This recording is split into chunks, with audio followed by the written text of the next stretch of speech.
Lalu kalau kita pertanyakan, yang pertama, kenapa mereka bisa mendapatkan legalitas dan dasarnya apa? Yang pertama, tidak Islam. Yang kedua, berkas-berkas dari Kongres itu tidak pernah diserahkan oleh Alicia Johar yang namanya Sandek.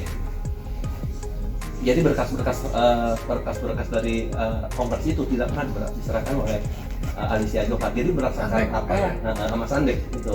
Jadi berdasarkan apa yang sekarang ini tiba-tiba bisa mengurus. Nah, sebetulnya saya sempat marah juga, ini apa keterlaluan ya aku. Artinya kita juga bisa menuntut ini dalam hati saya. Karena kenapa? Kita disuruh Islam, tapi tiba-tiba mereka mendaftarkan yang lain. Nah, itu.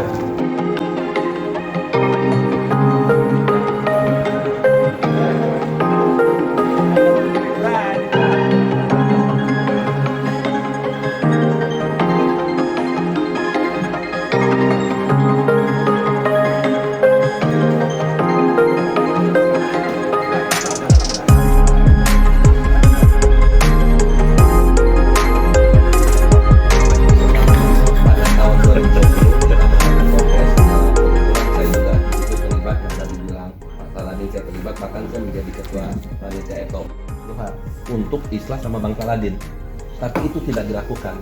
Akhirnya karena tidak dilakukan, saya mundur karena dilihat aku unsur masih sama saya. Sampai kapanpun ditunggu harus Islah antara pihak Bang Saladin dan pihak Aspar.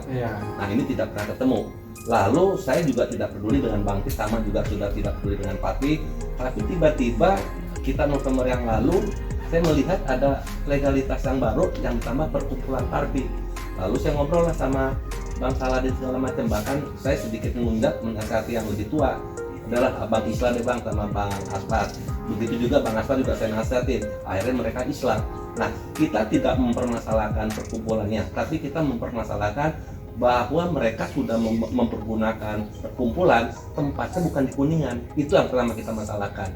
Lalu kalau kita pertanyakan, yang pertama, kenapa mereka bisa mendapatkan legalitas dan dasarnya apa? Yang pertama, tidak Islam. Yang kedua, berkas-berkas dari Kongres itu tidak pernah diserahkan oleh Alicia Johar yang namanya Sandek. Jadi berkas-berkas dari Kongres itu tidak pernah diserahkan oleh Alicia Johar. Jadi berdasarkan apa sama Sandek itu.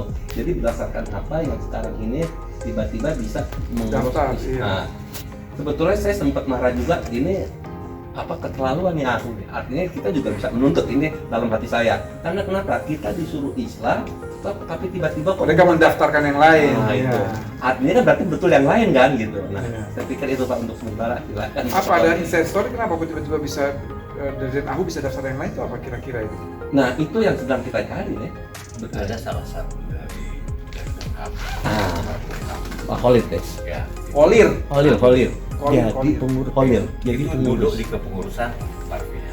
Itu kan tidak adil, Pak. Dia bisa jadi pengurus Kolir. Nah, ada kutip kayak kan kita mikir ya, sehingga saya telepon Bang Saladin untuk bagaimana ini bisa menjaga Parpi. Iya. Jadi di antara senior sekarang itu banyak, ada Elmandi. Iya. Ada Samara Harjo, banyak. Yang peduli itu cuma kita bertiga. Dewi, saya, Aspar. Aspar itu datang ke pengadilan dengan tongkat. Aspar Paturusi.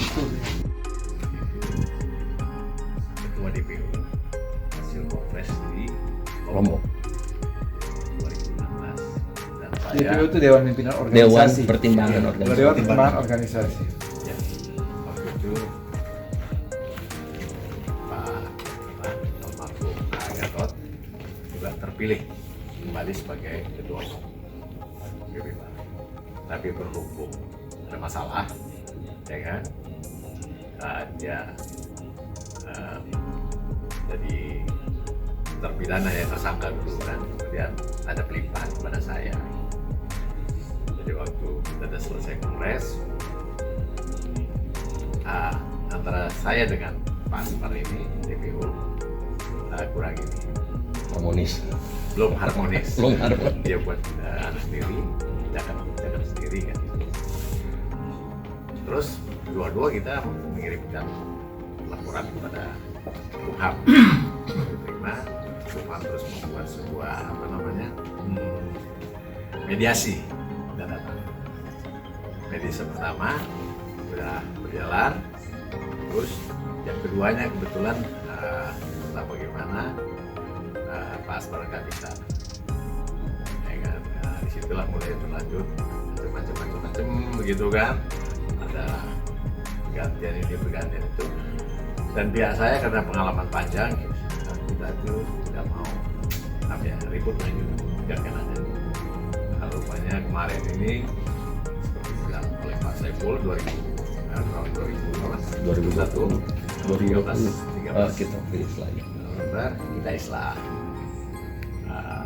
apa namanya untuk mulai menteri lah gitu ya. Dan Pak Aspar ini udah berapa kali buat pergantian, yang pertama itu ketuanya Antega. Ketua Parvi sekarang Alicia Johar, tapi yang nanti diceritakan sama Pak Kepala Din. Versi mana itu? Ini ada versi, ada 3 versi jadinya. Di organisasi ini sejak tahun 80 saya sudah terlibat di kepengurusan. Dari zamannya Pak Ratno, yang saya tidak terlibat cuma Pak Ratno zamannya Timur Eva. Ya, Pak Ratno Timur. Yang terakhir dengan Yeni Rahman, kepengurusan Yeni Rahman, saya di DPO, kemudian juga ditugaskan menjadi Sekum, Sekretaris Umum. Ya. Kemudian tadi dikatakan ikut ke Lombok, terus terang waktu di Lombok saya mengusung dengan barisan mendukung Andre Ega. Ya, permasalahannya dari waktu ke waktu bermasalah terus kan. Yang terakhir saya, tapi memang ini situasi sudah runyam ya. runyam gitu. Saya mengundurkan diri dari kepengurusan sambil memantau situasi, karena banyak pemikir-pemikir, banyak yang muda-muda, barangkali saya ini termasuk yang old begitu, yang tua gitu. Kita masih pegang yang lama, kita masih ada IRT yang lama, prinsip-prinsip yang lama, pemikiran-pemikiran lama. Jadi udah tidak sesuai barangkali dengan paham-paham baru yang sembarang orang bisa masuk menjadi Parpi, karena kita diceritakan Pak Saiful tadi, kita masuk Parpi itu tidak gampang, 2 kali, 3 kali, itu pun harus ada rekomendasi, harus pendidikan, harus latihan apa segala macam. Kemudian belakangan saya sungguh tidak nyaman gitu melihat gampang sekali orang masuk Parpi. Jadi kalau sudah begini ya saya tidak bisa lanjut, ya tidak bisa terus. Tadinya saya sudah tidak peduli organisasi ini, walaupun saya dari tahun 80 Pak. Yang terakhir ini kan baru tahun lalu saya mondok di kepengurusan Parpi itu. Saya coba lupakan, tapi melihat gerakan teman-teman ini mau meluruskan lagi, oke saya ikut. Karena selesai dari Lombok, teman-teman masih pakai nama Lombok itu tahun berapa itu? 2006. 2016. 2016 ya. 6 tahun yang lalu ya. Iya. Teman kita juga, teman kami Marcella Jalianti mendirikan organisasi baru, masih pakai nama Parpi, tapi supaya ada perbedaan dia kasih nama 56. Kemudian yang belakangan muncul lagi organisasi sejenis, masih pakai nama Parpi juga, dia pakai nama perkumpulan. Padahal yang asli setahu saya itu tidak ada kata perkumpulan Parpi. Yang adanya Parvi saja. Parpi ya? saja. Nah ini kan hanya untuk supaya tampil beda gitulah, supaya sama tapi beda. Sama masih sama-sama Parpi, pakai nama Parpi tapi beda. Yang satu Parpi 56, yang satu perkumpulan Parpi. Nah, lihat gerakan teman-teman ini yang saya mau ini. Kita kembali lagi ke yang dulu, ke awal muasal Parpi ini berdiri. 56 itu ya. Kembali ke kita. Karena hibahnya. Iya. Yang dibentuk tahun 1956 oleh pendiri-pendiri tadi Pak Jamaluddin, Malik, Pak Suryasmanto, Usmar Ismail ya.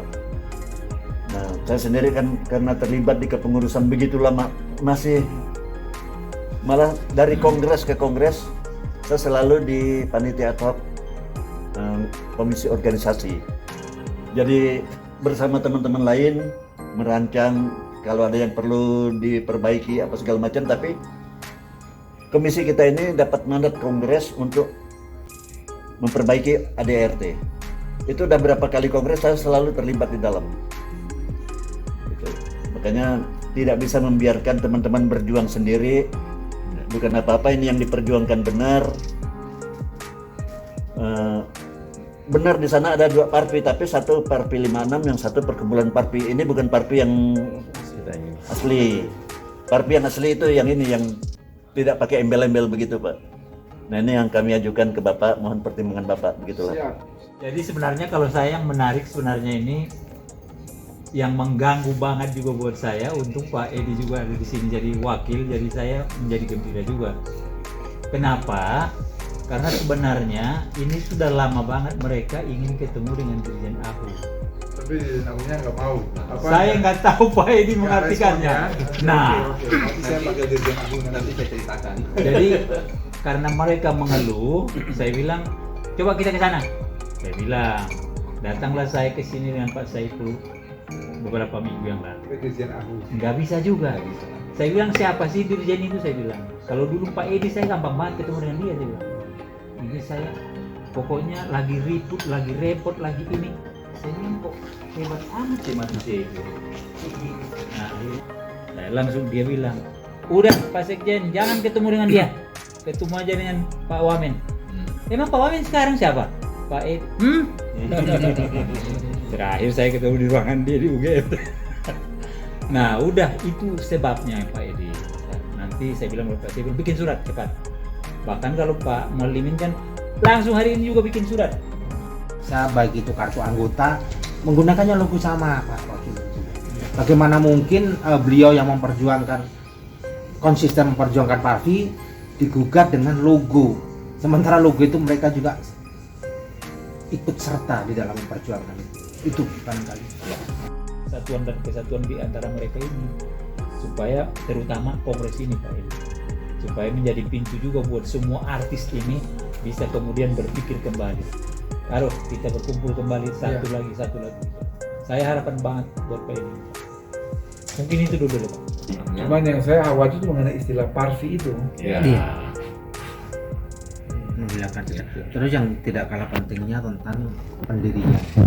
Ya, kemarin yang dihubungin sama Mbak Sarah kebetulan Mbak Mutiara Rasani. Iya. Oh ya udah sama sebetulnya. Iya. Oh iya. Bukan ini yang tadi. Nggak warna. Siap. Ini yang asli ini ya. Coba dicek dulu Pak. Sebenarnya Itu asli. Ini asli. Ya ini yang Nah. asli. Siap. Saya terima surat ini tanggal berapa? Nggak ada tanggalnya. 2 minggu yang lalu. Oh 10 Januari ya. 10 Januari itu saya udahlah hari ini saya terima. Waktu itu permintaan dari pemerintah supaya Islam. Iya. Sekarang kan sudah Islam. Iya. Itu apa lagi kan kira-kira Betul. tinggal didaftarkan ya mau melaksanakan kongres ya paling penting kan supaya ada yang Iya.